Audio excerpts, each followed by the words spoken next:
DD কিষাণৰ সৈতে সলনি হোৱা ভাৰতৰ গৌৰৱ। নমস্কাৰ ককাই। নমস্কাৰ ককাই, পামৰ খবৰ কেনেকুৱা? সব ঠিক আছে।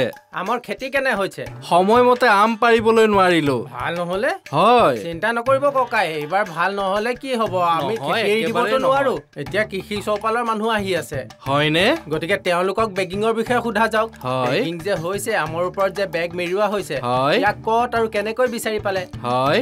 এতিয়াতো কোৱা হৈছে যে আয় 2 গুণ নহয় 4 গুণ হৈছে। বৈজ্ঞানিক আহি আছে। বৈজ্ঞানিকো ইয়াত আছে, কৃষি চৌপালত আছে। তেওঁলোক আহি আছে। যেতিয়াই তেওঁলোক পাবহি, তেওঁলোকে কি কয় আমি গম পাম। সেইসকল আমাৰ মাজলৈ আহি আছে আৰু 20 টকাত বিক্ৰী হোৱা আমবোৰ বেগত 80 টকাত বিক্ৰী কৰাৰ কথা ক'ব। গতিকে চাওক, যদি ৰেট 4 গুণ পাইছে তেন্তে কওক, এইটো বহুত ভাল কথা। আমি কিবা পাহৰি গৈছো নেকি? নাই, এই বিষয়টো বাদ দিব নোৱাৰি। কৃষি চৌপালত সুধিব লাগিব আৰু এই বেগিঙৰ কথা আৰু এই বেগ কেনেকৈ আৰু ক'ত কৰিব লাগে সেইটো হয়, কেনেকৈ কৰিব লাগে।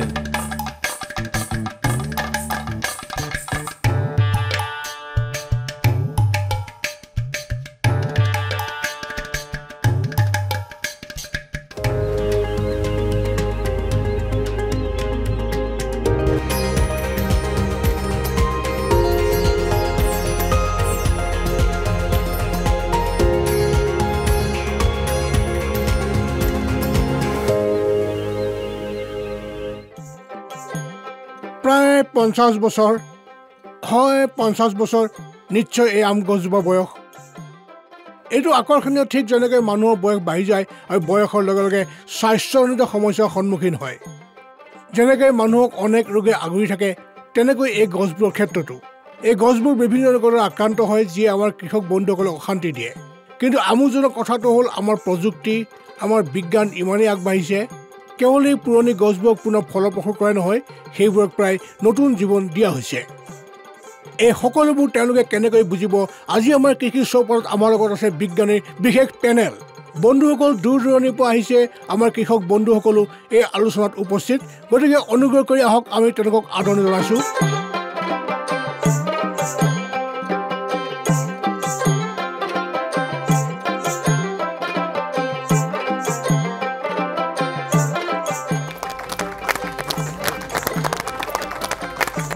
গতিকে সকলো সাজু হৈছে কৃষি চৌপাল বিজ্ঞানৰ সৈতে। কৃষক য'ত মাটিৰ সুগন্ধি, তাতো আছে বিজ্ঞানৰ পোহৰ। আজি আমি যি ঠাইত উপস্থিত আছোঁ, সেই ঠাইৰ বিষয়ে কোৱা হয় যে ইয়াত আম গছত ওলমি নাথাকে, সেইবোৰ লমে লাগে। ইয়াত আম কেৱল এটা ফল নহয়, বৰঞ্চ পৰম্পৰা পৰিচয়, আৰু এই পৰম্পৰাই এতিয়া বিজ্ঞানৰ সৈতে নতুন উৰণ লৈছে। কেনেকৈ পিছত কম, সকলো সবিশেষ আলোচনা কৰা হ'ব। আমি বৈজ্ঞানিক দৃষ্টি সংগীতৰ ওপৰত যাম। আমাৰ খেতিয়ক বন্ধুসকল, আমি প্ৰশ্ন ল'ম আৰু আমাৰ বিজ্ঞানীসকলক উত্তৰ বিচাৰিম। কিন্তু তাৰ আগতে সাধাৰণভাৱে কিবা এটা কথা কোৱা, আপোনালোকৰ ৰিপৰ্ট দেখুৱাওঁ।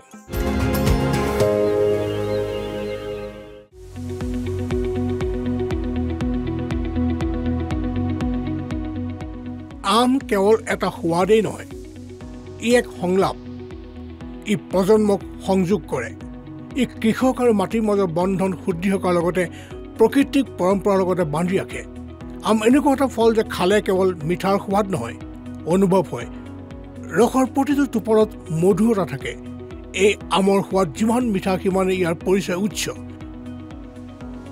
কাৰণ ই কেৱল ফল নহয়, ই মাটিৰ প্ৰেমৰ বস্তু। আম ভাৰতৰ এটা প্ৰধান শস্য। সমগ্ৰ দেশতে বৃহৎ পৰিসৰত খেতি কৰা হয়। যোৱা 3টা দশকত আমৰ বাগিচাৰ আয়তন 1.08 মিলিয়ন হেক্টৰৰ পৰা 2.40 মিলিয়ন হেক্টৰলৈ বৃদ্ধি পাইছে। বৰ্তমান দেশত মুঠ আমৰ উৎপাদন 22.42 মিলিয়ন টন আৰু গড় উৎপাদনশীলতা প্ৰতি হেক্টৰত 9.34 টন। ভাৰতৰ প্ৰধান আম উৎপাদকসকল সুখী। ছাহাৰানপুৰ, বুলন্দশহৰ, আমৰোহা, লক্ষ্ণৌ, উত্তৰ প্ৰদেশৰ উন্নাও, চিত্তুৰ, বিজয়নগৰ, কৃষ্ণা, অন্ধ্ৰপ্ৰদেশৰ অনন্তপুৰ, কাডাপা, তেলেংগানাৰ মেহবুবনগৰ, কৰিমনগৰ, খশ্বম, ৱাৰাংগল, কৰ্ণাটকৰ আদলাবাদ, কোলাৰ, ৰামনগৰ, টুমকুৰ, চিকবল্লাপুৰ আৰু বিহাৰৰ দৰভংগা, সমষ্টিপুৰ, মুজাফৰপুৰ, পূব চম্পাৰণ, বৈশালী। আম উৎপাদনকাৰী প্ৰধান ৰাজ্যসমূহৰ ভিতৰত হৈছে উত্তৰ প্ৰদেশ। উত্তৰ প্ৰদেশত দেশৰ সৰ্বাধিক আম উৎপাদন হয় প্ৰায় 26%, আৰু উৎপাদনশীলতা সৰ্বাধিক প্ৰতি হেক্টৰত 28 টন। ভাৰতবৰ্ষ বিশ্বজুৰি আমৰ প্ৰধান ৰপ্তানিকাৰক দেশ। 2023-24 চনত 60,900 টন আম ৰপ্তানি কৰা হৈছিল, যাৰ মূল্য আছিল 624.3 কোটি টকা। 2030 চনৰ ভিতৰত 1,06,515 টন, 2040 চনৰ ভিতৰত 1,50,618 টন আৰু 2050 চনৰ ভিতৰত 1,94,722 টন হ'ব বুলি আশা কৰা হৈছে। ভৱিষ্যতৰ চাহিদা পূৰণ কৰিবলৈ 2047 চনৰ ভিতৰত 91.92 মিলিয়ন টন উৎপাদনৰ প্ৰয়োজন হ'ব। ইয়াৰ বাবে পুলি ৰোৱাৰ পৰা চপোৱাৰ ভাল কৃষি পদ্ধতি গ্ৰহণ কৰিব লাগিব, যাতে বিশেষকৈ জলবায়ু পৰিৱৰ্তনৰ যুগত ফলৰ উৎপাদনশীলতা আৰু গুণগত মান উন্নত কৰিব পৰা যায়। আম কেৱল ফলৰ ৰজা নহয়, প্ৰকৃতিৰ উপহাৰো। 2009 চনত মালিয়াবাদৰ বাবে এক ঐতিহাসিক মুহূৰ্ত হৈ পৰিল। ই দশেৰী আম পালে ভৌগোলিক সূচক মানে জি-টেগ। এইটো কোনো সাধাৰণ সন্মান নাছিল, এইটো আছিল আইনী মোহৰ, য'ত লিখা আছিল যে দশেৰীয়ে মালিয়াবাদৰ মাটিতহে নিজৰ প্ৰকৃত পৰিচয় বিচাৰি পাব পাৰে।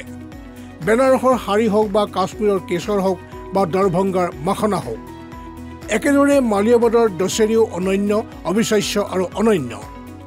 এই টেগটো কেৱল আমৰ পৰিচয় নহয়, এই অঞ্চলত বসবাস কৰা হাজাৰ হাজাৰ কৃষকৰ গৌৰৱ, যাৰ ঘামে দেশৰ মাটিত জলসিঞ্চন কৰে।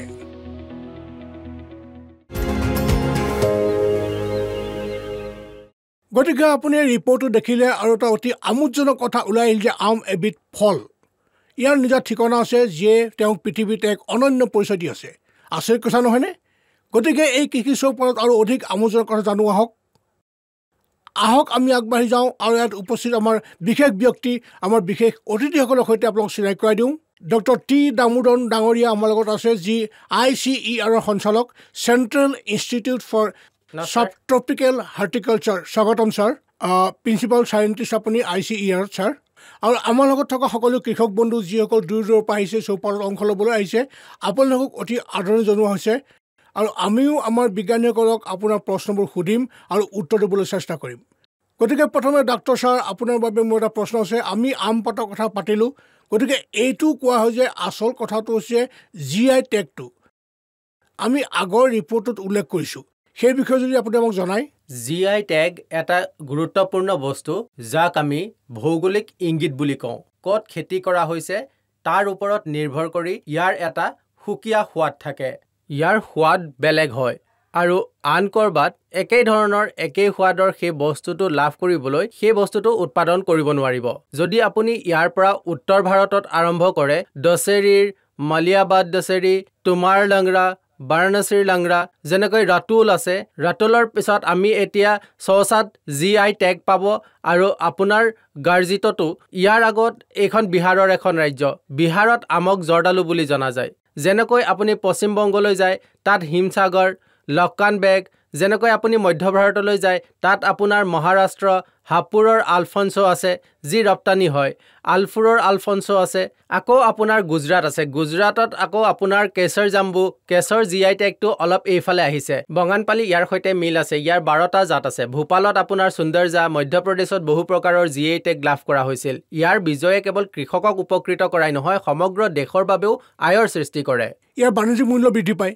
সেই স্থানত যিমানেই কৃষক থাকে, সিমানেই বাণিজ্যিক মূল্য বৃদ্ধি পায়। GI নিৰ্বাচনত বেছিভাগেই কৃষকক সেই সমাজৰ সদস্য হিচাপে গঢ়ি তুলিবলৈ চেষ্টা কৰোঁ।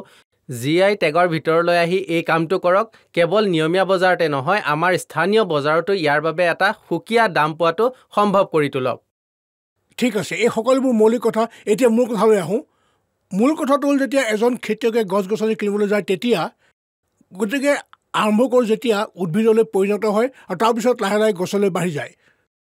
মই ভাবোঁ ইয়াত আমাৰ লগত উপেন্দ্ৰ সিং নামৰ এজন খেতিয়ক আছে। মই তেওঁৰ ওচৰত যাব বিচাৰিম। তেওঁৰ কিবা প্ৰশ্ন আছে নেকি? আমি জানিব বিচাৰোঁ যে আমি ভাল মানৰ গছ গছনি পাবলৈ সক্ষম হোৱা নাই। প্ৰতিষ্ঠানবোৰেও বহুতো ভাল জাতৰ ৰঙীন জাত বিকশিত কৰে যদিও আমি সহজে পাবলৈ সক্ষম হোৱা নাই। গতিকে ডাক্তৰ সাহেব, এই বিষয়ে আপুনি কি ক'ব?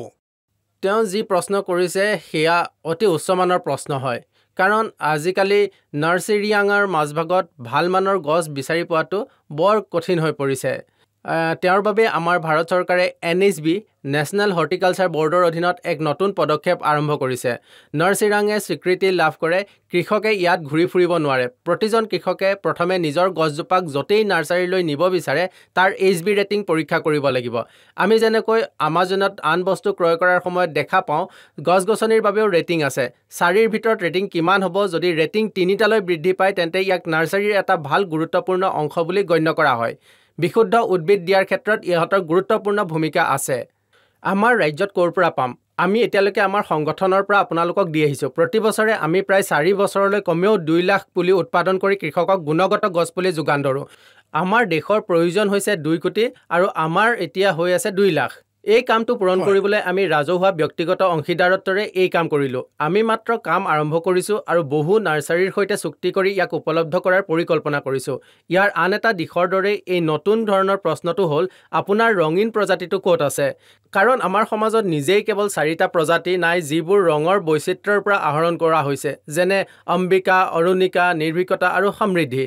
এই 4বিধ আৰু বিভিন্ন ৰঙৰ যিটো আমি বহুদিনৰ পৰা আমাৰ সমাজৰ বাহিৰত বিতৰণ কৰি আহিছোঁ। এতিয়া ইয়াক আৰু অধিক বৃদ্ধি কৰাটো ভাল হ'ব।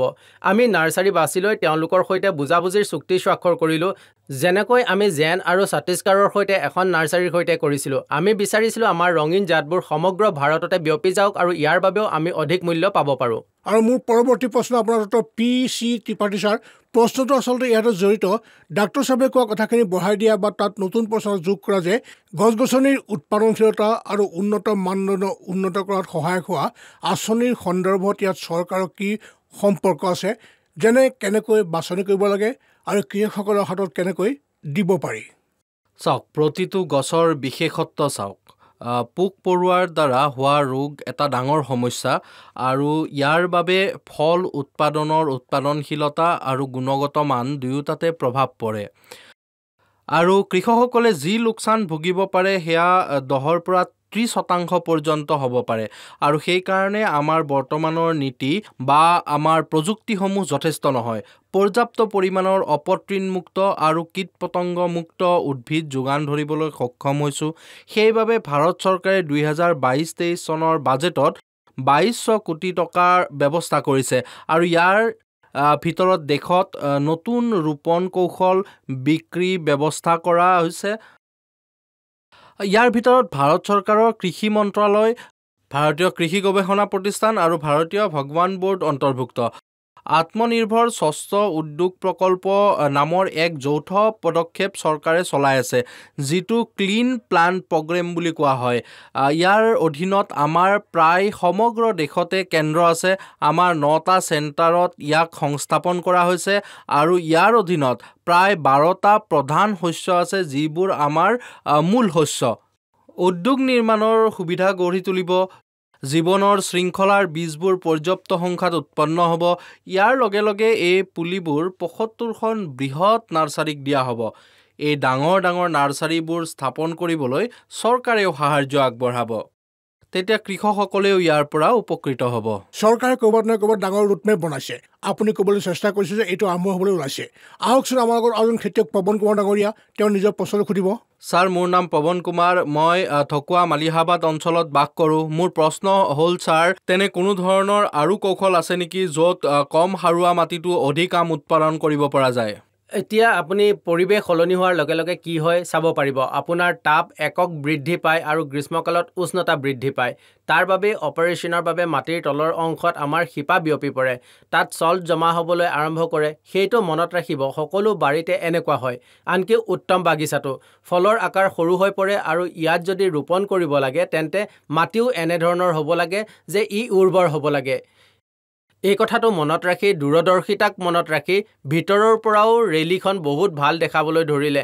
আমাৰ গৱেষণাৰ দৃষ্টিকোণৰ পৰা, আমাৰ বৈজ্ঞানিক দৃষ্টিকোণৰ পৰা আমি কমেও 15ৰ পৰা 20 বছৰ ধৰি এই প্ৰকল্পটোৰ কাম কৰি আহিছোঁ। ইয়াৰ পিছত আমাৰ হাতত সাগৰিকা নামৰ এটা ৰুট ষ্টক আছে, কাৰণ ৰুট ষ্টক আটাইতকৈ গুৰুত্বপূৰ্ণ। একেটা ৰুট ষ্টক মাটিৰ লগত যুঁজিব। এই ৰুট ষ্টক হৈছে প্ৰতিটো বেক্টেৰিয়াই যুঁজ দিয়া প্ৰকাৰসমূহৰ ভিতৰত এটা। আপোনাৰ মাটিৰ pH 9.3লৈ গ'লেও আপুনি আম পাব পাৰে। অৰ্থাৎ ভাল মাটিতেই আমে ভাল ফল দিব বুলি কোনো কথা নাই। কেৱল এয়াই নহয়, আজিকালি কম সাৰুৱা মাটিতো আমৰ সপোন দেখিব পাৰে, মানে য'ত আপোনালোকৰ আম গজিব পাৰে। গতিকে বিৰতি লওঁ, কিন্তু বিৰতিৰ পাছত যেতিয়া আমি উভতি আহিম তেতিয়া আমি ড্ৰিপ ইৰিগেশ্যনৰ কথা ক'ম, কাৰণ জলসিঞ্চন হৈছে এটা গুৰুত্বপূৰ্ণ দিশ, কৃষিৰ এক গুৰুত্বপূৰ্ণ দিশ। ইয়াত কি কাৰিকৰী কাম কৰা হৈছে, আমি মালচিঙৰ কথাও ক'ম। কাৰিকৰী শব্দ বহুত আছে, কিন্তু আমি সেইবোৰ সহজ ভাষাত বুজিবলৈ চেষ্টা কৰিম। আমাৰ লগত CRI SI বিজ্ঞানী এটা বিশেষ পেনেল আছে, ক'লৈকো নাযাব, সোনকালে ঘূৰি আহিম।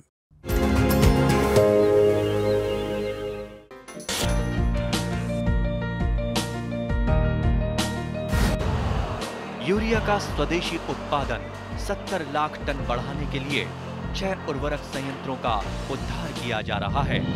FCIL के गोरखपुर, सिंदरी, तलचर और रामागुंडम संयंत्र, HFCL की बरौनी इकाई और BVFCL की नामरू फोर्थ। सोने पर सुहागा ये है कि देश में अब बनेगा सिर्फ नीम लेपित यूरिया, क्योंकि इससे होगा किसानों का फायदा ही फायदा। अनाज का उत्पादन 10% तक बढ़ेगा, बढ़ेगी 10 से 15% नाइट्रोजन क्षमता।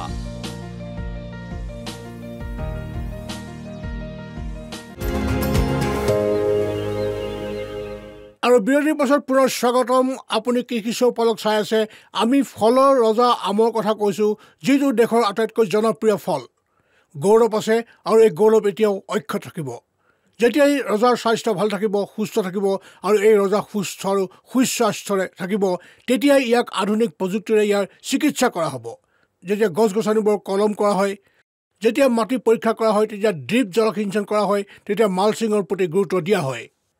যেতিয়া কলম কৰা হয়, তেতিয়া গ্ৰাফটিঙৰ যত্ন লোৱা হয়। এনে বহু আধুনিক প্ৰযুক্তি আছে, যিবোৰৰ সহায়ত আম সোৱাদ লগা আৰু অতি ৰসাল হয়। দৰাচলতে কৃষকসকলে তেওঁলোকৰ কঠোৰ পৰিশ্ৰমৰ দুগুণ পুৰস্কাৰ লাভ কৰি আছে। কেনেকৈ? প্ৰথমে ৰিপৰ্টত জানো আহক, তাৰপিছত আমি উভতি যাম। আমাৰ লগত কৃষি বিজ্ঞানী আছে আৰু আমি কৃষকৰ পৰা প্ৰশ্ন ল'ম, তেওঁলোকৰ উত্তৰ আমি জানিম।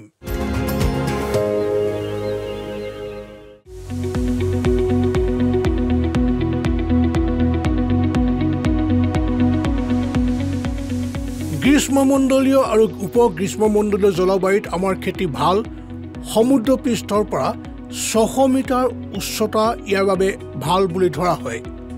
21 পৰা 27 ডিগ্ৰী চেলচিয়াছ উচ্চতা আমৰ ভাল বৃদ্ধিৰ বাবে আদৰ্শ বুলি গণ্য কৰা হয়, যদিও ই 5 পৰা 44 ডিগ্ৰী উচ্চতা সহ্য কৰিব পাৰে। অত্যাধিক তাপ, কম আৰ্দ্ৰতা আৰু প্ৰচণ্ড বতাহ গছজোপাৰ বাবে ক্ষতিকাৰক। যদি আমি বৰষুণৰ কথা কওঁ, তেন্তে বছৰি 75 পৰা 375 চেণ্টিমিটাৰ বৰষুণ আম খেতিৰ কাৰণে উপযোগী। অতি কম বৰষুণৰ অঞ্চলত জলসিঞ্চনৰ প্ৰয়োজন। বাৰীত অতিৰিক্ত আৰ্দ্ৰতা থাকিলে ভেঁকুৰৰ ৰোগ হয় আৰু সোৱাদ আৰু সংৰক্ষণ ক্ষমতা হ্ৰাস পায়। সেয়েহে আমৰ বাগিচাৰ বাবে উপযুক্ত ঠাই বাছনি কৰাটো অতি প্ৰয়োজনীয় হৈ পৰে। আম খেতিৰ বাবে মাটিৰ গভীৰতা 130 চেণ্টিমিটাৰ বা তাতকৈ অধিক হোৱা ঠাই বাছি ল'ব লাগে। মাটি নিউট্ৰেল হ'ব লাগে, অৰ্থাৎ 6 পৰা 7.5 হ'ব লাগে। মাটিত ছডিয়াম আৰু কেলছিয়ামৰ পৰিমাণ বেছি হ'ব নালাগে আৰু মাটিত থকা জৈৱিক পদাৰ্থ 0.5% হ'ব লাগে। আম খেতিৰ বাবে এনে ঠাই বাছি ল'ব লাগে বা বাগিচাৰ ঠাইখন এনেকুৱা হ'ব লাগে, যিটো উদ্যোগৰ পৰা আঁতৰত, যাতে প্ৰদূষণ আৰু কীটনাশক দ্ৰব্যৰ পৰা হাত সাৰিব পাৰি। GPS চিহ্নিত স্থান থাকিলে অনুসৰণযোগ্যতা নিশ্চিত হয়, যাৰ ফলত পিছত পণ্যটো চিনাক্ত কৰাটো সহজ হয়। আমৰ গছপুলি ৰোপণৰ কাৰণে নিৰ্দিষ্ট ধৰণেৰে মাটি খান্দি উলিওৱা হয়, যাক প্লাণ্ট জিঅ'মেট্ৰি বোলা হয়। ইয়াৰ ফলত উদ্ভিদটোৱে পৰ্যাপ্ত সূৰ্যৰ পোহৰ, বায়ু আৰু পুষ্টিকৰ উৎপাদন লাভ কৰে। মাটি প্ৰস্তুত কৰাৰ আগতে মাটিখিনি গভীৰভাৱে হাল বাই সমতল কৰি লওক। গৰম দিনত 1 মিটাৰ দ গাঁত খান্দি 2 সপ্তাহৰ পৰা 4 সপ্তাহলৈকে মুকলি ৰখা হয়।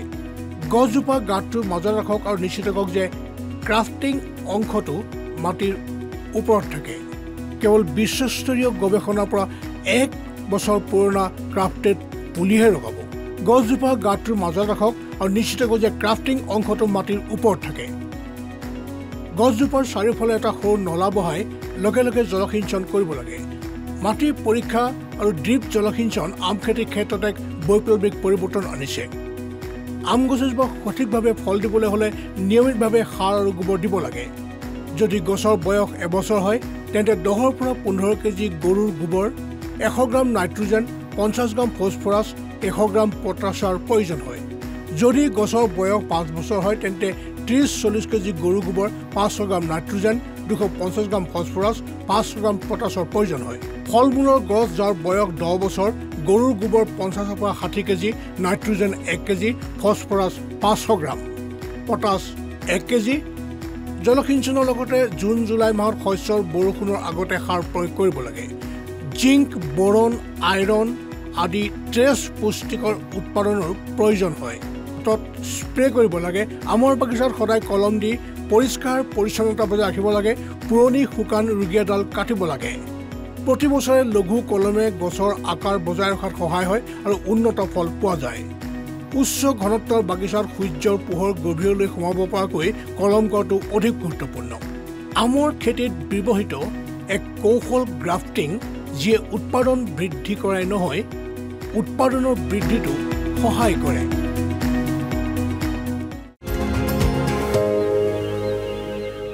আম বাগিচাত কি কি আধুনিক কৌশল ব্যৱহাৰ কৰিছে আপুনি দেখিছেনে? মই মাত্ৰ দেখুৱাই দিয়া ছবিখনৰ জৰিয়তে আপুনি দেখিলে আৰু সহজ ভাষাত বুজিলে। কিন্তু এই সন্দৰ্ভত কৃষকৰ মনত যিবোৰ প্ৰশ্ন উত্থাপন কৰাটো অতি প্ৰয়োজনীয়, আৰু তেনে এজন কৃষক আমাৰ লগত আছে। কৃষক ৰাজকুমাৰ সিং, আপোনাৰ প্ৰশ্ন সোধক। মোৰ প্ৰশ্ন হ'ল, আমাৰ বাগিচাখন পুৰণি হৈ গৈছে আৰু ফলবোৰ অতি কম পৰিমাণত আহি আছে আৰু গুণগত মানো কম, গতিকে আমাৰ লাভ কমি আহিছে। ইয়াৰ সমাধান কি জনাবচোন? ৰাজকুমাৰ ডাঙৰীয়াই এইমাত্ৰ যি প্ৰশ্ন কৰিছে সেয়া অতি গুৰুত্বপূৰ্ণ প্ৰশ্ন। কাৰণ দেখা পালে বেছিভাগ আমৰ বাগিচাই উত্তৰ প্ৰদেশৰ কথা ক'লে প্ৰায় 2,70,000 হেক্টৰ মাটিত আমৰ খেতি কৰা হয়। গতিকে প্ৰায় 40 পৰা 50% ফলৰ বাগিচা বহুত পুৰণি হৈ যায়। আৰু আমি দেখিছোঁ যে 40 বা 50 বছৰ পূৰ্ণ হোৱা গছৰ উৎপাদন প্ৰায় আধা হ্ৰাস পায়। গতিকে অৰ্থনৈতিক দৃষ্টিকোণৰ পৰা আমাৰ কৃষকৰ বাবে এইটো বৰ বেছি লাভজনক নহয়। গতিকে আমাৰ প্ৰতিষ্ঠানে সজীৱতা আৰু প্ৰজননৰ এক কৌশল উদ্ভাৱন কৰিছে, য'ত আমৰ উচ্চতা প্ৰায় আধাতকৈও কম কৰি দিয়ে আৰু ইয়াৰ লগত জড়িত কৌশলসমূহ তেতিয়া কাটিব লাগে। কটাৰ সময় কিমান, অক্টোবৰ মাহত কাটিব লাগে, কিমান উচ্চতাত কাটিব লাগে, আৰু আমি কাটি লোৱাৰ পিছত কি সকলো ব্যৱস্থা কৰিব লাগে যাতে পুষ্টিকৰ উৎপাদনসমূহ বজাই ৰখা হয়, পানীৰ সঠিক ব্যৱস্থাপনা হয়, কীট পতংগ নিয়ন্ত্ৰণ সঠিকভাৱে কৰা হয়, আৰু আমি সেই আমজোপা এনেদৰে খেতি কৰা উচিত যাতে দ্বিতীয় বছৰতহে ইয়াৰ পৰা উৎপাদন লাভ কৰিব পাৰোঁ। ইয়াতো এনে ফলৰ বাগিচা পোৱা যায় আৰু আমি এই প্ৰযুক্তি কৃষকসকলৰ ওচৰলৈ লৈ গৈছোঁ আৰু কৃষকসকলেও ইয়াৰ সুবিধা লাভ কৰিছে। বাৰু, আশা কৰোঁ ৰাজকুমাৰ ডাঙৰীয়া আপোনাৰ প্ৰশ্নৰ উত্তৰ পাইছে। আৰু আপোনাৰ প্ৰশ্নৰ পৰা মোৰ এটা প্ৰশ্ন আহিছে, আৰু আমাৰ মাজত প্ৰধান বিজ্ঞানী ডক্টৰ মনীষ মিশ্ৰৰ নাম উল্লেখ কৰিব বিচাৰিছোঁ। ছাৰ, প্ৰশ্নটো হ'ল, যেতিয়া ভাল কৃষি পদ্ধতিৰ কথা আহে, আদৰ্শ কাৰ্য কি সেই বিষয়ে অলপ কওকচোন। ইয়াত মই বেগিঙৰ ৰপ্তানিও আছে, আৰু কৃষকৰ দৃষ্টিত ইয়াৰ গুৰুত্ব কি সেই বিষয়ে যোগ দিব বিচাৰিছোঁ। কৃষকৰ আয়ত ইয়াৰ গুৰুত্ব কি সেই বিষয়ে কওকচোন আপুনি। মূলতঃ এইবোৰ হৈছে কৃষি কাৰ্যকলাপ যিয়ে ফলৰ বাগিচাৰ পৰা বজাৰলৈকে গুণগত উৎপাদন আৰু খাদ্য সুৰক্ষাৰ ওপৰত আণ্ডাৰলাইন কৰে। এতিয়া আমি যেতিয়া গেপৰ কথা কওঁ, তেতিয়া ইয়াত অন্তৰ্ভুক্ত সকলো প্ৰক্ৰিয়া, সেয়া পানী ব্যৱস্থাপনা হওক, পুষ্টি হওক, খাদ্য ব্যৱস্থাপনা হওক, কীটনাশকৰ ব্যৱহাৰ হওক, চপোৱা হওক বা চপোৱাৰ পিছত ব্যৱস্থাপনা হওক, আমি সকলো প্ৰক্ৰিয়া এনেদৰে সংগঠিত কৰোঁ যে উৎপাদন ব্যয় হ্ৰাস পায় আৰু ফাৰ্ম গোটৰ আয় বৃদ্ধি পায়। বেগিঙৰ বিষয়ে আপুনি উত্থাপন কৰা প্ৰশ্নটো এটা অতি বৈপ্লৱিক প্ৰযুক্তি আৰু ই গেপৰ এক অতি গুৰুত্বপূৰ্ণ অংশ। এই বেগিং কৌশলৰ জৰিয়তে কেৱল কীটনাশকৰ ব্যৱহাৰ বহু পৰিমাণে হ্ৰাস কৰাই নহয়, কিন্তু ইয়াৰ ৰং, ফলৰ ৰং, ইয়াৰ সোৱাদ, ইয়াৰ ছেল্ফ লাইফ, এই সকলোবোৰ বৃদ্ধি পায়। আৰু আটাইতকৈ ডাঙৰ কথাটো হ'ল যে লেগ টাইমটোৱে হৈছে ৰপ্তানিৰ আচল মাপকাঠি। বেগিঙৰ জৰিয়তে উৎপাদন যেতিয়া কৰা হয়, তেতিয়া সকলোতকৈ এটা ডাঙৰ গুৰুত্বপূৰ্ণ বিষয় হৈছে যে ইয়াৰ সঠিক দাম পোৱাটো এটা সাধাৰণ কথা হৈ পৰে। আমাৰ মাজত এজন খেতিয়ক আছে, ই এক অতি আমোদজনক কাহিনী। কাৰণ এই কৃষকসকল উদ্যোগী হৈ পৰিছে আৰু কেনেকৈ বেগিঙে তেওঁৰ জীৱনত বিপ্লৱ কঢ়িয়াই আনিছে আৰু আন কৃষকসকলকো অনুপ্ৰাণিত কৰিছে, এনেজন কৃষক আমাৰ মাজত আছে কৃষক মুছলেউদ্দিন। এইটো আছিল বেগিঙৰ কথা। 2-3 বছৰ আগতে আমি আমাৰ বাগিচাত বেগিং কৰি আছিলোঁ। গতিকে বেগিঙৰ বাবে সঠিক ৰেট পাব পৰা নাছিলোঁ আৰু অধিক পাব পৰা নাছিলোঁ। এইটো দেখি আমি আমাৰ বাৰীত CICSৰ পৰা বেগ ৰোপণ কৰিছিলোঁ। তেতিয়া এনেকুৱা হৈছিল যে আমি নিজাববীয়াকৈ উৎপাদন কৰিব লাগিব আৰু নিজৰ মোনা নিজে বনাই নিজৰ বাৰীত লগাব লাগিব। তেতিয়া ভাল লাভ হ'ব। গতিকে এইজন কৃষক মুছলেউদ্দিন, তেওঁৰ বাবে এটা ডাঙৰ ৰাউণ্ডৰ হাত চাপৰি। তেওঁ যি সফলতা লাভ কৰিছে সেয়া হ'ল তেওঁ এজন কৃষক আৰু উদ্যোগী হৈ পৰিছে। আমি আশা কৰোঁ যে বৰ্তমান আমাক নিজৰ টিভিৰ পৰ্দাত চাই থকা দৰ্শকসকলেও অনুপ্ৰাণিত হ'ব। আগবাঢ়ো। আমাৰ লগত এজন খেতিয়ক আছে, ৰমেশ। নমস্কাৰ। আমৰ পুষ্টি আৰু পানী পৰিচালনা কৰাৰ সময়ত কি কথা মনত ৰাখিব লাগে? ৰমেশ ডাঙৰীয়া, আপুনি বহুত ভাল প্ৰশ্ন কৰিছে। আটাইতকৈ ডাঙৰ প্ৰশ্নটো হ'ল যে সাৰ আৰু পানীৰ ব্যৱস্থাপনা অতি গুৰুত্বপূৰ্ণ। আমি জানো যে 3টা কথা আছে: কেতিয়া দিব লাগে, কেনেকৈ দিব লাগে আৰু কিমান দিব লাগে। আৰু যেতিয়া আপুনি আমৰ গছবোৰ চাই, যিটো আপোনাৰ স্বাভাৱিক, আমি 10 মিটাৰ বাই 10 মিটাৰ এনেদৰে ৰুওঁ। গতিকে কৃষকসকলক আমাৰ পৰামৰ্শ হ'ল যে আপুনি ফল চপোৱাৰ পাছত যদি আমি চপোৱাৰ লগে লগে 30% পৰিমাণৰ নাইট্ৰজেন, ফছফৰাছ আৰু পটাছ যোগান ধৰোঁ, তেন্তে কাৰণ আমি আম ছিঙি খাওঁ, যেতিয়া আপুনি তাক ভাঙি দিয়াৰ দৰে তেওঁক দিয়ে, ইয়াৰ পাছত নতুন পাত ওলাবলৈ আৰম্ভ কৰে, সেই সময়ত সাৰৰ প্ৰয়োজন হয়। তেতিয়া আমি যদি ইয়াৰ যত্ন লওঁ, তেন্তে বৰষুণ হ'বলৈ আৰম্ভ কৰিব। ছেপ্টেম্বৰ মাহৰ বৰষুণৰ পিছত আপুনি দেখিব যে 15 ছেপ্টেম্বৰৰ ভিতৰত বৰষুণ প্ৰায় শেষ। সেই সময়ত যদি আপোনাৰ অঞ্চলটোত 10 বাই 10 মিটাৰত ৰোপণ কৰা হয়, যদি তেতিয়া কোনো ডেপ্ৰিচিয়েশ্যন চিষ্ট নাথাকে, পুষ্টিকৰ উপাদানৰ বাবে আৰ্দ্ৰতা অতি গুৰুত্বপূৰ্ণ। যদি আপোনাৰ পথাৰত আৰ্দ্ৰতা থাকে, তেন্তে ইয়াক পুষ্টিকৰ উপাদান দিব লাগে। ইয়াত দিয়া উচিত। আৰু দ্বিতীয়তে, আমি আগতে পানীৰ কথা কোৱাৰ দৰে গৰম বৃদ্ধি হোৱাৰ লগে লগে প্ৰয়োজনীয় পানীৰ পৰিমাণ বাঢ়ি যায়। কাৰণ ইয়াত কি আছে, উষ্ণতা এতিয়াও দেখা যায়, 40 ডিগ্ৰী পাৰ হৈ যায়। উষ্ণতা যিমানেই বাঢ়ি যায়, সিমানেই বশীকৰণ ঘটে আৰু পানী বাষ্পীভৱন হয়। আপোনালোকক কওঁ যে আমি যদি সত্তা জলসিঞ্চন প্ৰয়োগ কৰোঁ আৰু আমি যদি ইয়াৰ 10 চেণ্টিমিটাৰ যদি আমি গাঁত খান্দি একেখিনি প্ৰয়োগ কৰোঁ, তেন্তে আপুনি কমেও 50% পানী ৰাহি কৰিব পাৰিব। অৱশ্যে আমি পানী দিব লাগে, যিহেতু কৃষকসকলে জলসিঞ্চন কৰাৰ সময়ত কি কৰে, তেওঁলোকে সঠিকভাৱে জলসিঞ্চন কৰে নেকি আমাক জনাওক। আমি যদি একেই গাঁত খান্দো আৰু ব্যৱহাৰ কৰোঁ, তেন্তে কমেও 50% পানী ৰাহি কৰিব পাৰিব। দ্বিতীয়তে, তেওঁলোকে কৈছে প্ৰধানমন্ত্ৰীৰ এই আহ্বানটো ড্ৰপ মোড মোৰ ক্ৰপ কৰি আছে। দ্বিতীয়তে, ইয়াত যদি তেওঁ কৈছে যে যদি আপোনাৰ শুকান ঘাঁহ পাত আছে, যদি আমি গছজোপাৰ লগতে শস্যটোক মাল্চ কৰোঁ, যিটো ইয়াৰ ভিত্তি হয়, সেইটোৱেও পানী কম ব্যৱহাৰ কৰিবলৈ বাধ্য কৰে। যেতিয়া আৰ্দ্ৰতা থাকিব, মাটিত কি আছে, আপোনাৰ জীৱাশ্মত যি আছে সি জীয়াই আছে, তাৰ কাৰ্যকলাপো বৃদ্ধি পায়। ইয়াৰ ফলত উপযোগী তত্ত্বসমূহৰ গ্ৰহণ বৃদ্ধি পায়। মোৰ লাগিছে ৰবীশ ডাঙৰীয়া, আপুনি আপোনাৰ প্ৰশ্নৰ উত্তৰ পাইছে। প্ৰশ্নৰ তালিকাখন আছে, আমাৰ লগত আছে খেতিয়ক, তেখেতৰ নাম উপেন্দ্ৰ সিং। আপোনাৰ প্ৰশ্ন সোধক। ডালৰ আমত জেলিৰ সমস্যা থাকে, কিন্তু পালৰ আমত জেলিৰ কোনো সমস্যা নাই।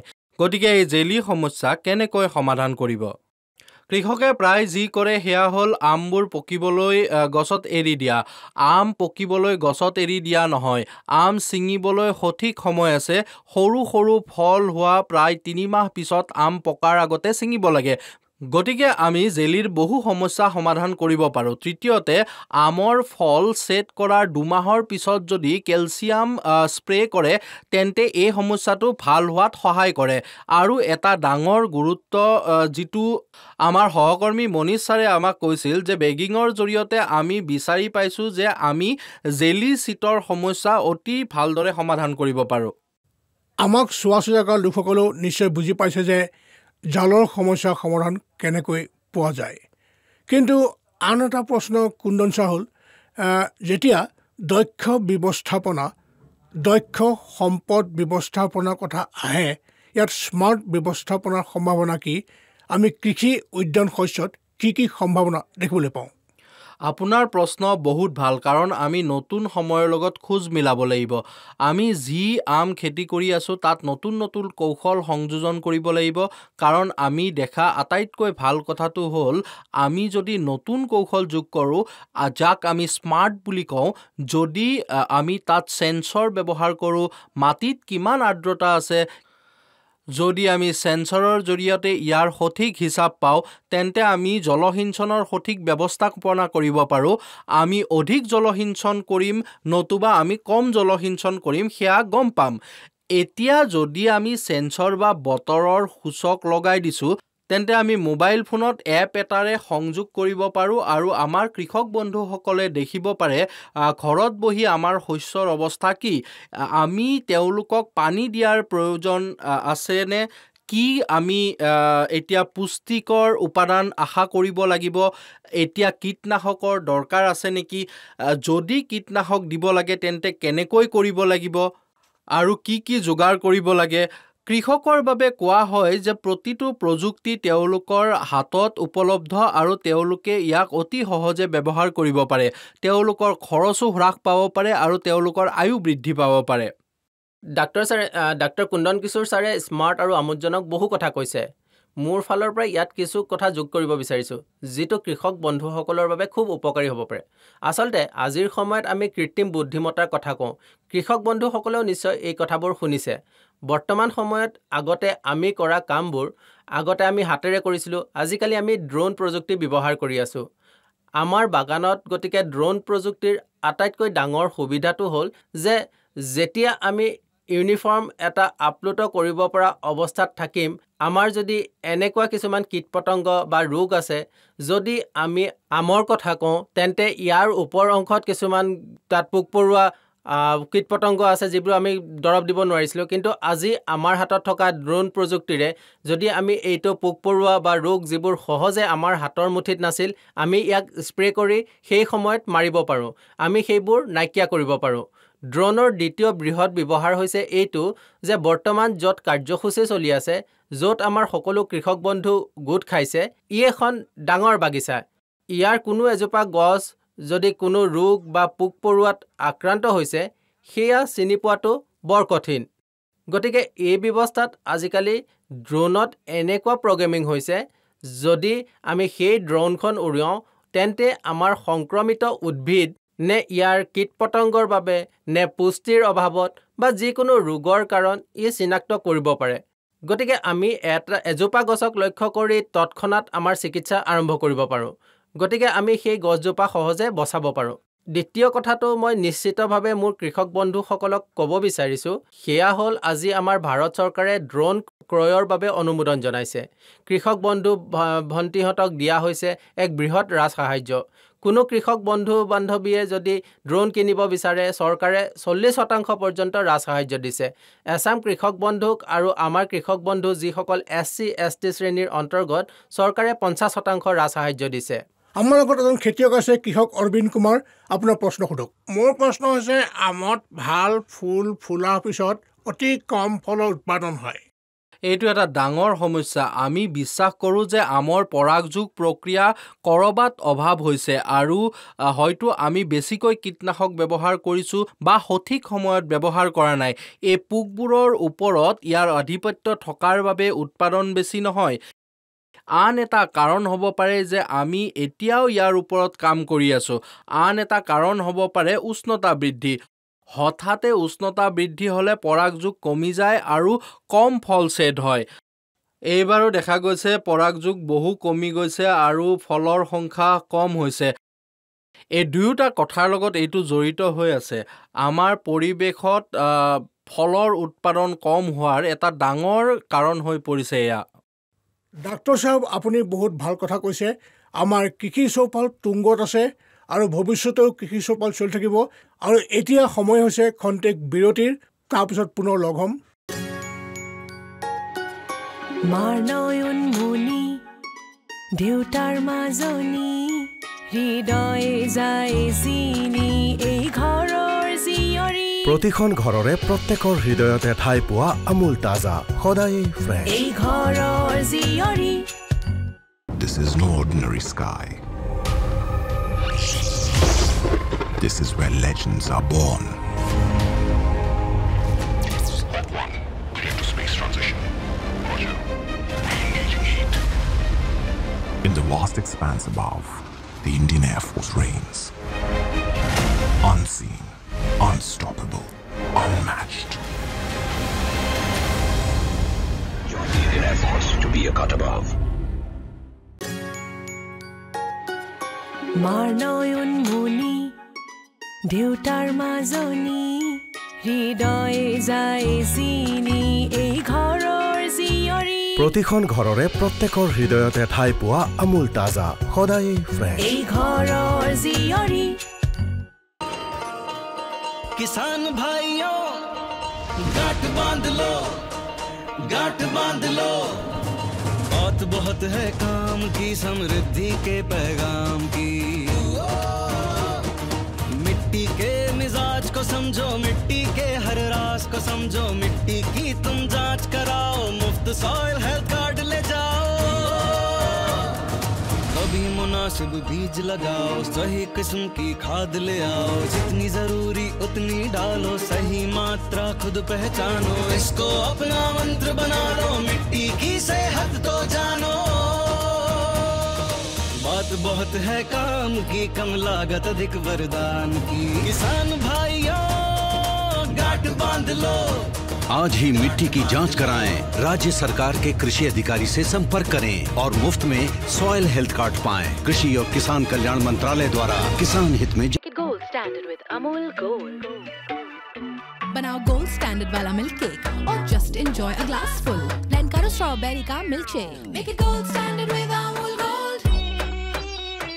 घी में लाओ गोल्डन रिचनेस और दही में पूरी प्योरिटी चाय बनाओ या coffee make it gold standard with Amul gold shahi paneer या स्मूदीज रिच खीर या हो dal makhani make it gold standard with Amul gold Amul दूध पीता है इंडिया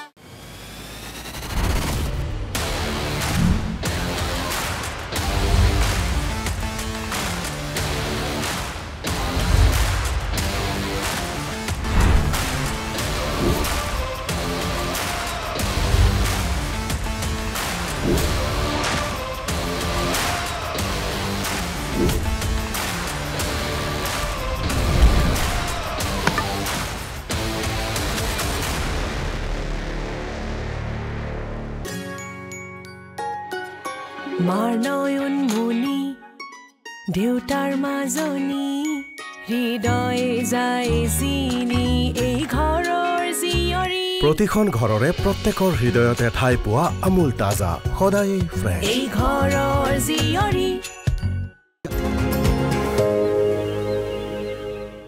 আকৌ এবাৰ আপোনালোকক আদৰণি জনোৱা হৈছে আপোনালোকে কৃষি চৌপাল চাই আছে আৰু এতিয়া এই ধাৰাবাহিকতা আগুৱাই লৈ যাওঁ আহক কৃষি বিজ্ঞানীসকলেও আমাৰ সৈতে এই চৌপালত যোগ দিছে ইয়াৰ অংশ হ'বলৈ দূৰৰ পৰা অহা কৃষক বন্ধুসকল তেওঁলোকো আমাৰ সৈতে এই চৌপালত উপস্থিত আছে আপুনি আমাৰ সৈতে আপোনাৰ অধিৱেশন আৰম্ভ কৰক ICAR চেণ্ট্ৰেল হৰ্টিকালচাৰ ইনষ্টিটিউটৰ প্ৰধান বিজ্ঞানী ডক্টৰ হৰিশ চন্দ্ৰ সিং আমাৰ লগত আছে আপোনাক স্বাগতম Deepak Singh head crop production তেওঁকো অতি আদৰণি জনোৱা হৈছে প্ৰধান বিজ্ঞানীজন আমাৰ লগত আছে ডক্টৰ প্ৰভাত কুমাৰ শুক্লাজী আপোনাক আদৰণি জনোৱা হৈছে আমাৰ লগত আছে কৃষক বন্ধু আছে আৰু এতিয়া কৃষক বন্ধু প্ৰশ্নৰে এই চিৰিজটো আৰম্ভ কৰা হওক কৃষক ৰাম কিশোৰ ডাঙৰীয়া আমাৰ লগত আছে আপুনি প্ৰশ্ন সোধক আমাৰ অঞ্চলত বিশেষকৈ শস্যৰ ওপৰত ঘোংগা নাচি আৰু কাটুৱা ৰোমৰ দৰে কীটনাশকে আমাৰ শস্যৰ ক্ষতি কৰে ঔষধৰ বিষয়ে কম কিছুমান ঔষধ আছে যিবোৰ ইতিমধ্যে প্ৰচলিত হৈছে আৰু কিছুমান নতুন ঔষধো বজাৰত আহিছে যিবোৰ চৰকাৰে অনুমোদন জনাইছে কিন্তু তাৰ আগতে মই আপোনালোকক কেইটামান সৰু সৰু কথা ক'ব বিচাৰিছোঁ যিবোৰ কীটনাশক ফলপ্ৰসূ হোৱা বাবে অতি গুৰুত্বপূৰ্ণ প্ৰথম কামটো হ'ল এই ৰিকিটটো যিটোক আমি হপাৰ বুলি কওঁ ই আমাৰ আমৰ বাগিচাত গোটেই বছৰ আৰু বিশেষকৈ শীতকালত বাস কৰে আম গছৰ ডাঠ ডালত ই নীৰৱে বহি থাকে আৰু সেই সময়ত ইয়াৰ সংখ্যা বহুত কম যদি সেই সময়ত আমি ইয়াৰ ডাল আৰু ডালবোৰত দেখোঁ যদি আমি ইয়াৰ ডাল আৰু কাণ্ডত ঔষধ প্ৰয়োগ কৰোঁ তেন্তে এই পোকটো অতি কম ঔষধেৰে নিয়ন্ত্ৰণ কৰিব পাৰি একেদৰে আমাৰ ৰুজি যাক ট্ৰিপচি বুলি কোৱা হয় শীতকালত মাটিত লুকাই থাকে সেই সময়ত যদি আমি পথাৰত হাল বাই বা পানী ভৰাই দিওঁ তেন্তে সেয়াও ইয়াক ভালদৰে নিয়ন্ত্ৰণ কৰিব পাৰে বন্ধুসকল ঔষধ প্ৰয়োগ কৰা হয় বিশেষকৈ ইমিডাক্লোপ্ৰিড বা থাইমেথক্সাম বা লেম্বোডা থাইহেলক্সিন এই ঔষধ এইবোৰ ক্ষেত্ৰত বিখ্যাত আৰু প্ৰতিজন কৃষক বন্ধুৱে ইয়াক প্ৰয়োগ কৰে আৰু সৌভাগ্যক্ৰমে এই ঔষধ ভাৰত চৰকাৰে আমত প্ৰয়োগ কৰিবলৈ পৰামৰ্শ দিছে কিন্তু এই ঔষধবোৰৰ প্ৰভাৱ লাহে লাহে কমি আহিছে গতিকে ভাৰত চৰকাৰে কিছুমান নতুন ঔষধ প্ৰৱৰ্তন কৰি তেওঁলোকে লেভেল কালি বুলি কোৱা ঔষধটো দিছে মই উল্লেখ কৰিব বিচৰা প্ৰথম ঔষধটো হ'ল উইপ্ৰ'ফিগান ই প্ৰায় 25 EC আহে আৰু ইয়াৰ পৰিমাণ 1 পৰা 1.5 মিলিলিটাৰ আৰু ইয়াৰ পৰিমাণ এটা ঘোল বনাই পানীত স্প্ৰে কৰিব পাৰি যাৰ বাবে ৰোগ আৰু হপাৰ দুয়োটা নিয়ন্ত্ৰণ কৰা হয় চৰকাৰে দিয়া তৃতীয়টো ঔষধ হৈছে পাইমেট্ৰজিল 50 WG ইয়াৰ 0.3 গ্ৰাম পানীত পাতল কৰি মিহলাই স্প্ৰে কৰিলে ভাল ফল লাভ কৰা যায় আমাৰ মাজত আছে এজন খেতিয়ক মুছলেউদ্দিন আপোনাৰ কি প্ৰশ্ন নমস্কাৰ মোৰ নাম মুছলেহুদ্দিন কেতিয়াবা বহু স্প্ৰে কৰাৰ পিছতো কীট পতংগ নিয়ন্ত্ৰণ কৰিব নোৱাৰোঁ আৰু ইয়াৰ পৰা হাত সাৰি থাকিবলৈ আমি কি কৰিব পাৰোঁ আৰু পৰম্পৰাগত জৈৱিক পদ্ধতি কি ব্যৱহাৰ কৰিব পাৰোঁ এই চৌপালৰ জৰিয়তে সংযুক্ত হৈ থকা সকলো কৃষক বন্ধুক জনাব বিচাৰিছোঁ যে ইয়াৰ পৰা হাত সাৰিবলৈ পৰম্পৰাগত সমাধান কি হ'ব আৰু লগতে তেওঁলোকক এই কথাও জনাব বিচাৰিছোঁ যে যদি আপুনি আপোনাৰ বাৰীত বাৰে বাৰে এটা ধৰণৰ কীটনাশক ব্যৱহাৰ কৰে যেনেকৈ ডাক্তৰ ছাৰে আমাক কৈছে যে আমি ব্যৱহাৰ কৰা ঔষধবোৰ যদি ইমান ফলপ্ৰসূ নহয় গতিকে তাৰ উত্তৰত একেটা সমস্যাই যে যদি আপুনি বাৰে বাৰে কোনো ধৰণৰ ঔষধ ব্যৱহাৰ কৰে তেন্তে তাত প্ৰতিৰোধ ক্ষমতা গঢ় লৈ উঠে আৰু তাৰ পিছত আপুনি ইয়াক নুই কৰিব নোৱাৰে কৃষক বন্ধুসকলৰ স্থানত আমি দেখা দ্বিতীয়টো কথা যিটো অতি গুৰুতৰ সমস্যা সেয়া হ'ল কৃষক বন্ধুৱে প্ৰামাণিক হোৱা ঔষধৰ ভুল ধৰণৰ ঔষধ কিনি লয়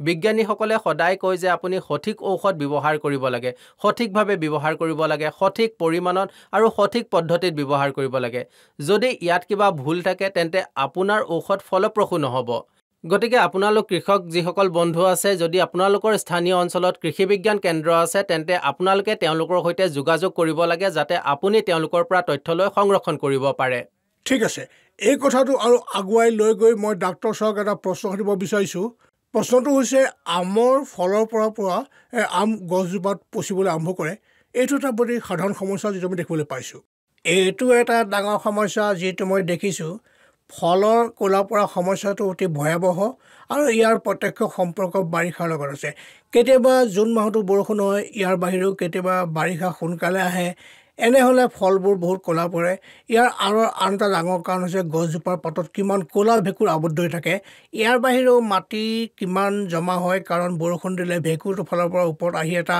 বৰষুণৰ পিছত অলপ লাগি থাকে আৰু প্ৰতিটো বৰষুণৰ পিছত ফলৰ ওপৰত অলপ লাগি থাকে কাৰণ ইয়াত ভেঁকুৰৰ বীজাণু থাকে ইহঁতৰ কাৰণে ফল পকিবলৈ আৰম্ভ কৰাৰ লগে লগে তাত পচি যায় এতিয়া এই সমস্যা আটাইতকৈ সহজ আৰু অতি উত্তম সমাধান হ'ল ফলবোৰ বেগিং কৰা ফলৰ বেগিঙৰ বাবে বিভিন্ন সময়ৰ কথা কোৱা হৈছে যদিও ইয়াৰ বেগিঙৰ বাবে মই ক'ম যে ফলৰ ওজন 100 গ্ৰাম হ'লেও বেগিং কৰিব লাগে ইয়াক আৰম্ভ কৰি বাৰিষা অহাৰ আগতে বেগিং সম্পূৰ্ণ কৰক ফলৰ বাগিচাত বেগিং কৰা হোৱা নাই গতিকে বাৰিষা কেতিয়া আহিব সেইটো চাই থাকিব লাগে বাৰিষা অহাৰ 2-4 দিনৰ আগতে 25% প্ৰডাক্ট ডাইভ আৰু কণাজল প্ৰতি লিটাৰত 0.5 মিলিলিটাৰ বা প্ৰতি 2000 লিটাৰ টেংকাৰত 1 লিটাৰৰ হাৰত স্প্ৰে কৰিব লাগে মিহলি কৰাৰ পিছত ই 25 পৰা 30 দিনলৈকে ফলবোৰৰ সুৰক্ষা দিয়ে ইয়াত আমি এইটো মনত ৰাখিব লাগিব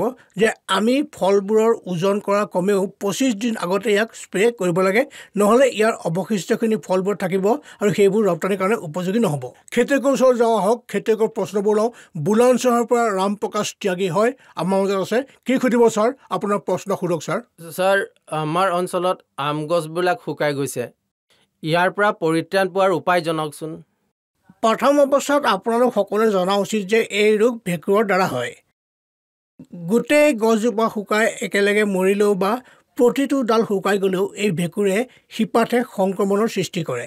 ইয়াৰ লগতে স্কোলাইটাইট বিটলি নামৰ এটা পোকো আছে, য'তেই সংক্ৰমণ হয় তাতেই গছত সোমাই আটা সদৃশ কাঠৰ গুৰি উৎপন্ন হয়। গতিকে এইটো চিনাক্তকৰণৰ বিষয় আছিল। এতিয়া কি সাৱধানতা অৱলম্বন কৰিব লাগে সেয়া অতি গুৰুত্বপূৰ্ণ, কাৰণ এটা সময়ত 1985 চনলৈকে আগতে ফলৰ বাগিচাত হাল বোৱা খুব কম আছিল যদিও আজি ট্ৰেক্টৰখন গছৰ কাষলৈকে অনা হয়, যাৰ বাবে শিপা কাটি যায় আৰু শিপা কাটিলে সংক্ৰমণ বাঢ়ি যায়। ইয়াৰ বাহিৰেও জলসিঞ্চনৰ পানী ছটিওৱা যন্ত্ৰই গোটেই ফলৰ বাগিচাখন ভৰাই তোলে। গতিকে এজোপা গছত সংক্ৰমণ হ'লে গোটেই বাগিচাখনতে বিয়পি পৰে। ইয়াৰ উপৰিও পোক পৰুৱাৰ জৰিয়তেও সংক্ৰমণ বিয়পে। গতিকে এই সকলোবোৰ বস্তুৰ পৰা বহুত সুৰক্ষা কৰিব লাগে। বিশেষকৈ ছাঁ থকা ঠাইত গছৰ মূলৰ পৰা 2 মিটাৰ দূৰত্বত কোনো ধৰণৰ খেতি কৰা উচিত নহয়। ইয়াৰ বাহিৰেও যদি ফলৰ বাগিচাখনৰ এজোপা গছো মৰিছে তাতে গোটেই বাগিচাখন শোধন কৰিব লাগে। সেইটো জেট'ছিগাৰ থাইঅ'ফেনেট মিথাইল ফফুন্দি কীটনাশকেৰে কৰিব লাগে। ইয়াৰ উপৰিও ইয়াৰ সঠিক চিকিৎসা কৰিব লাগে বুলি মনত ৰাখিব লাগে। পৰ্যাপ্ত পৰিমাণৰ পানী প্ৰয়োগ কৰিব লাগে, যাতে গছৰ ছাঁৰ পৰা ঠাইখিনি তলৰ অংশ কমেও 1.5 বা 2 মিটাৰ পৰ্যন্ত দৰৱ দিয়া হয়। এনেকুৱা এটা প্ৰশ্ন আনিছে আপোনাৰ মালিয়াবাদৰ কমলেশ কুমাৰে। ছাৰ, মোৰ প্ৰশ্ন হ'ল এইটো যে আমাৰ অঞ্চলত বহুতো বাগিচা আছে যিবোৰত উক্তা নামৰ ৰোগ আক্ৰান্ত হৈছে। উক্তা নামৰ ৰোগৰ সমাধানৰ বিষয়ে কিছু কথা আপুনি আমাক জনাওকচোন। চাওক কমলেশ ডাঙৰীয়া, মই যিটো কথা কৈ আহিছোঁ সেয়া হ'ল গছ শুকাই মৰি যোৱা সমস্যা। এইটোক উকতা বুলি কোৱা হয় আৰু সকলোতে আছে। বৰ্তমান আমাৰ কথাটো অসম্পূৰ্ণ আছিল যে প্ৰথমতে আমি থাইঅ'ফেনেট মিথাইল ৰেজিনৰ দ্বাৰা চিকিৎসাৰ কথা কৈছোঁ। আপুনিও সেই চিকিৎসা আপোনাৰ অঞ্চলত কৰিব আৰু ইয়াৰ উপৰিও আপুনি মনত ৰাখিব লাগিব যে আমি এবাৰ ভেঁকুৰনাশক ব্যৱহাৰ কৰিব লাগিব আৰু ভেঁকুৰনাশক ব্যৱহাৰ কৰিলে আমাৰ সেই ভেঁকুৰ মাটিত ধ্বংস হৈ যায়। গতিকে সেইবোৰক পুনৰ সজীৱ কৰিবলৈ আৰু যদি আমাৰ ভেঁকুৰনাশক ব্যৱহাৰ কৰাৰ পিছতো কোনো ৰোগ সৃষ্টিকাৰী জীৱ জীয়াই থাকে, তাৰ বাবে ভৱিষ্যতে 6 মাহ থাইঅ'ফেনেট মিথাইল ব্যৱহাৰ কৰাৰ পিছত আমি ট্ৰাইকোডাৰ্মা ব্যৱহাৰ কৰিব লাগিব। আমি বেছলাইন লিকুফেচেন্স ব্যৱহাৰ কৰিব পাৰোঁ। দ্বিতীয়তে আটাৰ দৰে কাঠৰ গুৰি উৎপন্ন কৰা স্কলেটিট বিটুলৰ সৈতে মোকাবিলা কৰিবলৈ আমি বাৰিষা আৰু শীতকাল দুয়োটাতে কৰিব লাগিব। বাৰ্চিয়ানা স্প্ৰে বা মাটিত থ'ব লাগে যাতে এই পোকটো নিয়ন্ত্ৰিত হয় আৰু ভেঁকুৰটো নিয়ন্ত্ৰিত হয়। এইদৰে আমি বাৰীক বচাব পাৰোঁ। চৌপাল সজ্জিত আৰু শেষ ছেশ্যনত উপনীত হৈছোঁ। আমাৰ লগত কৃষক বন্ধুসকল উপস্থিত আছিল। কৃষি বিজ্ঞানীৰ লগতে কৃষকৰ প্ৰতি অতি নিখুঁত আৰু সহজ উত্তৰ দিছে। এতিয়া বজাৰৰ পাল, কাৰণ ইয়াতেই আম আৰু গুটিৰ দাম নিৰ্ণয় কৰিব লাগে। কৃষকসকলেও কেনেকৈ পাব পাৰে বীজৰ দাম, বজাৰত কেনেকৈ ফলপ্ৰসূভাৱে আম বিক্ৰী কৰিব পাৰি আৰু লগতে ইয়াৰ উচিত মূল্য আৰু লাভ পাব। আজি আমাৰ লগত উপস্থিত থকা বিশেষজ্ঞজন, মই এজন কৃষি বিজ্ঞানী হিচাপে তেওঁক আকৌ এবাৰ আপোনাৰ লগত চিনাকি কৰাই দিছোঁ। ICAR central institute for tropical horticulture সঞ্চালক টি দামোদৰন আপোনাক আকৌ এবাৰ আদৰণি জনাইছোঁ। ডক্টৰ আখাত সিং ছাৰ আমাৰ লগত আছে, যি হেড পোষ্ট হাৰ্ভেষ্টত আছে। ডক্টৰ মনীষ মিশ্ৰ ডাঙৰীয়া প্ৰধান বিজ্ঞানী, আপোনাকো আদৰণি জনাইছোঁ। গতিকে আৰম্ভ কৰোঁ আৰু পোনে পোনে কৃষকৰ ওচৰত যাওঁ, তেওঁলোকৰ প্ৰশ্ন লওঁ। কৃষক চৈতেন্দ্ৰ কুমাৰ আমাৰ লগত আছে। মই এইটো জানিব বিচাৰোঁ যে আমাৰ আমৰ মান উন্নত কৰা কেনেকৈ কৰিব পাৰি যাতে বজাৰত ইয়াক প্ৰিমিয়াম ব্ৰাণ্ড কৰিব পৰা যায় আৰু আমি ইয়াৰ উচিত মূল্য পাওঁ। আন্তঃৰাষ্ট্ৰীয় বজাৰ বা ঘৰুৱা বজাৰতে চাওক, আজিৰ প্ৰতিযোগিতাৰ যুগত আমি কেৱল উৎপাদন বঢ়াইহে বেছি লাভ অৰ্জন কৰিব নোৱাৰোঁ।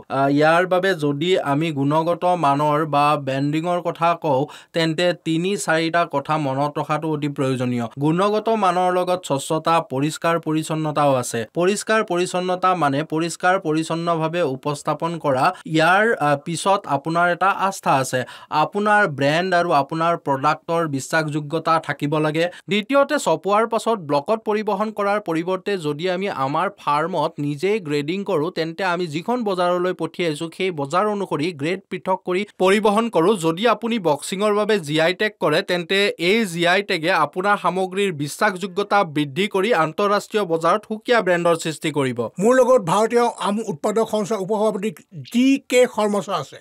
আপোনালোকৰ প্ৰতি মোৰ প্ৰশ্ন যে সাগৰীয় পথেৰে ৰপ্তানিৰ অপৰিসীম সম্ভাৱনা আছে, কিন্তু জীৱন কিমান বৃদ্ধি কৰিব পাৰি যাতে আমকো সুদূৰ ঠাইলৈ সহজে লৈ যাব পৰা যায়? শৰ্মা মহোদয়ে যি প্ৰশ্ন কৰিছে এয়া অতি সময়োপযোগী প্ৰশ্ন, কাৰণ সাগৰীয় পথেৰে আমি আম ৰপ্তানি নকৰালৈকে আমাৰ ভাৰতীয় আমৰ আন্তঃৰাষ্ট্ৰীয় বজাৰত কোনো অস্তিত্ব থাকিব নোৱাৰে। আকাশৰ জৰিয়তে যি পঠাওক ৰপ্তানি কৰিব নোৱাৰিব। এই কথা মনত ৰাখি আমি বোকা ধুই এটা সামগ্ৰী তৈয়াৰ কৰাৰ প্ৰযুক্তি উদ্ভাৱন কৰিলোঁ। এইটোৱে হৈছে বিশ্বৰ প্ৰথমটো এনে প্ৰডাক্ট যিটো আমি উপলব্ধ কৰিছোঁ। আপুনি পেকেজিং লাইনত ডাক্তৰ অৰ্পিত সিং ডাঙৰীয়াক কৈছিল যে প্ৰতিখন বজাৰৰ বাবে বেলেগ বেলেগ প্ৰক্ৰিয়া থাকে। উদাহৰণস্বৰূপে ইউৰোপীয়লৈ পঠাবলৈ বিচাৰিলে গৰম পানী ট্ৰিটমেণ্ট কৰিব লাগিব, জাপানলৈ পঠিয়াব বিচাৰিলে হিট মেট ট্ৰিটমেণ্ট কৰিব লাগিব, আৰু আন্তঃৰাষ্ট্ৰীয় বজাৰত যদি আপোনাৰ আম 250-ৰ পৰা 300 গ্ৰামতকৈ কম নহয় তেন্তে আপোনাৰ আমৰ কোনো মূল্য নাথাকিব। আমাৰ পেকেজিং লাইনত গ্ৰিটিঙৰ বাবে ভাল প্ৰযুক্তি আছে আৰু গৰম পানীৰ ট্ৰিটমেণ্টৰ দৰে তাতো বোকা ধোৱাৰ ট্ৰিটমেণ্ট কৰা হ'ব। এই প্ৰযুক্তিৰ বাবে আমৰ জীৱন কমেও 20 দিন বৃদ্ধি পাইছে। আমাৰ প্ৰযুক্তিৰ বাবে আমাৰ ফল দেখি সমগ্ৰ বিশ্বই আচৰিত হ'ব। আমি কেৱল লেবতে সীমাবদ্ধ কৰি থোৱা নাই। যোৱা বছৰ আমি আপোনাৰ বাগানপল্লী বেংগালুৰুৰ পৰা সাগৰৰ জৰিয়তে ইয়াৰ 2টা কনচাইনমেণ্ট ব্ৰিটেইনৰ বজাৰলৈ পঠাইছিলোঁ, যি 52 দিনত গৈ তাত পাইছিলগৈ। বা যিটো সঁচাকৈ প্ৰশংসনীয়, এটা ডাঙৰ ৰাউণ্ডৰ হাত চাপৰিযোগ্য, কাৰণ আমি এটা নতুন আদৰ্শ দাঙি ধৰিছোঁ আৰু ইয়াত নতুন কৃতিত্ব আৰু নতুন পথৰ সৃষ্টি হৈছে। মই ভাবোঁ কৃষকৰ কাৰণে ৰপ্তানিৰ বাবে এটা নতুন পথৰ সৃষ্টি হৈছে আৰু 42 দিন হৈছে দীঘলীয়া সময়। যিকোনো কৃষকৰ কাৰণে যিকোনো ফল মূল, যিকোনো আম গছ, যদি আপুনি সঠিক কথা কৈছে আৰু আমৰ গুণগত মান এনেকুৱা এটা কথা যিটো ডক্টৰ মনীষ ছাৰে প্ৰশংসা কৰি থাকে। ছাপ্লাই চেইনৰ কথা আহিলে কোনটো পথত আপোনাৰ জাহাজখন থিয় হৈ আছে তাত পঠিয়াব, কিন্তু ছাপ্লাই চেইনৰ উপলব্ধতাক লৈ ক'ৰবাত সন্দেহ আছে, সংশয় আছে, আৰু তাত বৰ্তমানৰ সময়ত কি প্ৰচেষ্টা চলোৱা হৈছে, অনুগ্ৰহ কৰি এই বিষয়ে কিছু পোহৰ পেলাওক। নিশ্চয়। ছাপ্লাই চেইন মেনেজমেণ্টৰ 3টা বা 4টা মূল কথা। প্ৰথমতে প্ৰডাক্টিভিটি নিজেই, দ্বিতীয়তে এছেম্বলাৰ, তৃতীয়তে আপোনাৰ ভেণ্ডাৰ ট্ৰেড, চতুৰ্থতে পেক হাউচ, পঞ্চমত এক্সপৰ্ট আৰু এক্সপৰ্টাৰ।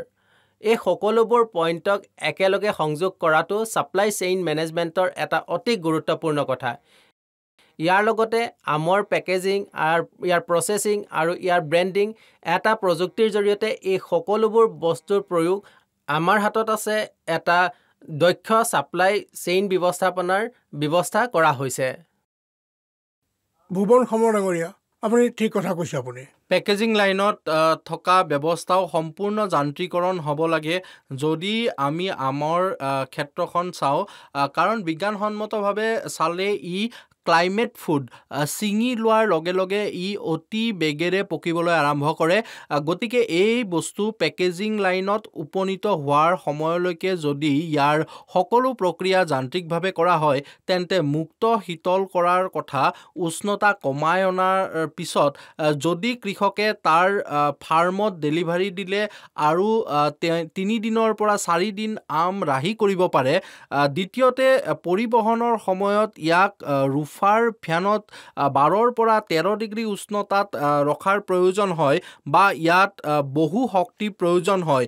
ই অতি ব্যয়বহুল কাম। গতিকে আমি চৰকাৰী পৰ্যায়ত প্লেটফৰ্মৰ জৰিয়তে এই অনুৰোধ কৰিব পাৰোঁ, যেনেকৈ শাক পাচলিৰ ক্ষেত্ৰত এটা ৰেফাৰ কৰা হৈছে, যদি ফলৰ ক্ষেত্ৰতো কৰা হয় তেন্তে আমাৰ যথেষ্ট খৰচ কমাই দিব। আমাৰ লগত আছে ডক্টৰ প্ৰশান্ত আৰ মৰিয়াকা ডাঙৰীয়া, অতিৰিক্ত উপায়ুক্ত সম্প্ৰসাৰণ কৃষি মন্ত্ৰালয়। ছাৰ, এই কৃষি চৌপালত আপোনাক আদৰণি জনাইছোঁ, আৰু যিহেতু আপুনি চৰকাৰৰ, গতিকে ইয়াৰ কৃষকৰ সৈতে পোনপটীয়া কথা পাতিব পাৰিব।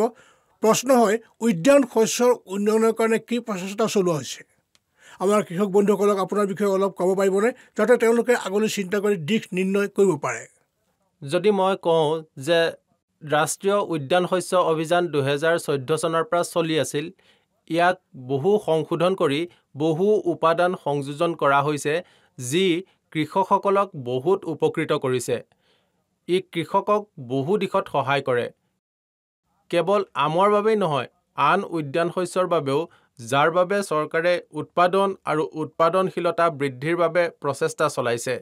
যদি আমি ইয়াৰ কথা কওঁ, 2014 চনত ইয়াক এটা মিছন আৰু ইণ্টিগ্ৰেটেড ডেভেলপমেণ্ট অফ হৰ্টিকালচাৰ বিকাশ কৰা হৈছিল, যিটোক উদ্যান শস্য সংহত উদ্যান শস্য মিছন বুলি জনা যায়।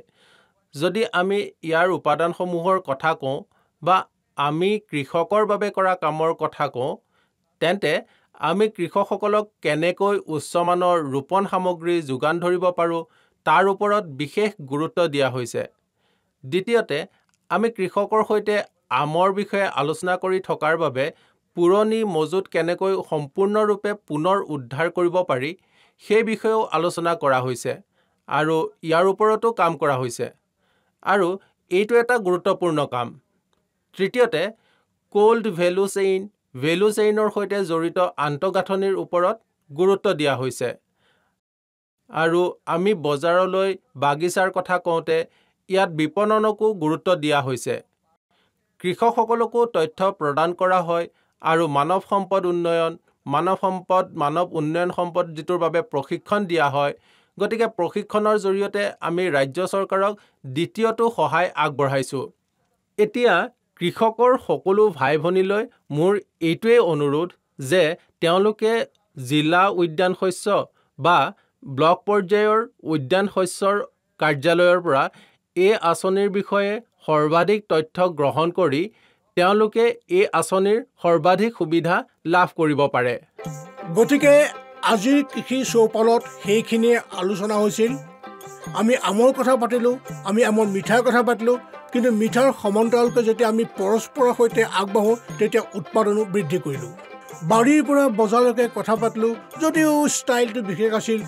নতুন সংখ্যাটোলৈ পুনৰ লগ হ'ম আৰু নতুন চৌপালত। নমস্কাৰ।